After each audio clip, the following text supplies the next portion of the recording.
Welcome. Here's a story of this goofy little handheld LED light. It's probably 15 years old. Got it at a conference somewhere. Pulled it out to give it to someone, a friend's child, and I couldn't get it working. New batteries seemed to work a little bit, wasn't behaving properly. Open it up, clean things up, appeared to be dead. Switch wasn't working at all.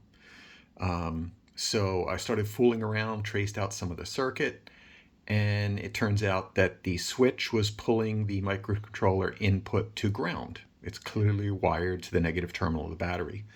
When I had batteries in it, though, the microcontroller pin was already held at ground.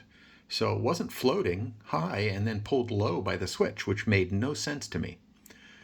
So I started poking around, and I found that if you actually pulled the microcontroller input high, it would switch between modes, which is what it's supposed to do. So that made sense. It's working now, but not great. Sometimes the switch is a little weird.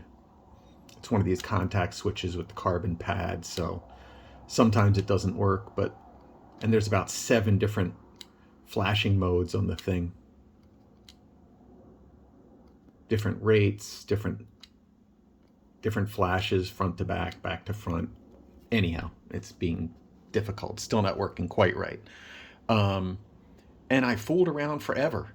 And the way that I got it working is like I said, I had noticed that this switch pad was set to pull from ground. It originally connected to the battery negative through, and then this is the input pin on the microcontroller.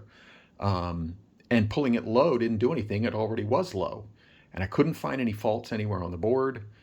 So just for the hell of it, since it's pretty much a throwaway item, I actually jumped the ground connection into the microcontroller with a wire so that I was providing ground to the microcontroller. And then I cut the trace here and I cut the trace here so that this second pin contact was no longer connected to ground. Ground originally ran through the switch contacts, and then through to the microcontroller. So I cut the second switch contact, which was originally at ground here, from on both sides at its traces, and then I ran a jumper from positive of the battery over to that. So now it pulls the pin high, and when the switch works, it seems to be working now. But that's completely counter to how it was wired originally, and I have no idea what the issue was that caused this to occur. And I have no idea why switching the polarity essentially on the switched pin instead of having it pull low, pulling high, now toggles the modes. Makes no sense to me. If anybody has any ideas, it's a little blob chip anyhow. I couldn't really troubleshoot or anything. It only has like 11 or 12 traces coming out of it. Couldn't figure out what all of them were for, but I know where the inputs are, I know where the LED outputs are, I know where the ground is, and the positive input. So anyhow, now when the switch is working, it's at least functional, sort of. Anyhow, I thought it was interesting. I still don't understand it. All my notes here of what I did, I made multiple cuts, and I checked all along the way when I was cutting traces and checking resistances here and there. And like I said, the original microcontroller pad on the switch was held low, and there was only 80 ohms between it and ground. So it seemed there was a short somewhere.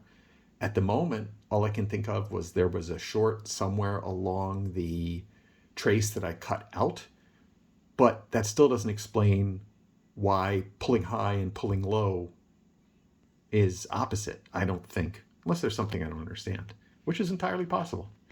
Anyhow, still a wonky switch, but at least it has some functionality. All right, thanks for watching. Bye.